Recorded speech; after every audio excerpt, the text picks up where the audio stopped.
ایک زمانے کی بات ہے، ایران کی سرزمین پر عقل اور عیاری کے قصے مشہور تھے، اور انہی قصوں کا سب سے روشن نام تھا عمر عیار۔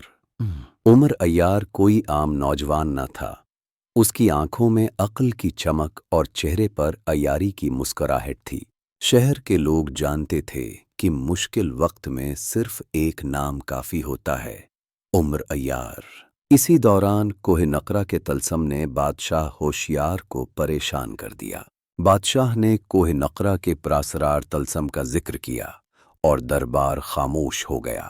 عمر عیار نے مسکرا کر کہا، یہ امتحان عقل کا ہے، تلوار کا نہیں۔ اسی رات عمر عیار سفر پر روانہ ہو گیا۔ راستے میں گھنے جنگل اور خطرناک راستے آئے، مگر عمر نہ رکا۔ آخرکار کوہ نقرہ اس کے سامنے تھا، پراسرار اور خوفناک۔ پہاڑ کے اندر ایک جادوئی دروازہ نمودار ہوا۔ عمر نے اپنی زنبیل سے سفوف نکالا اور جادو توڑ دیا۔ اندر فریب نظر کا جنگل تھا، مگر عمر نے آنکھیں بند کر لیں۔ اس کے بعد قلعہ نقرہ ظاہر ہوا، چاندی کی طرح چمکتا ہوا۔ ایک دیو قامت پہرے دار نے راستہ روکا۔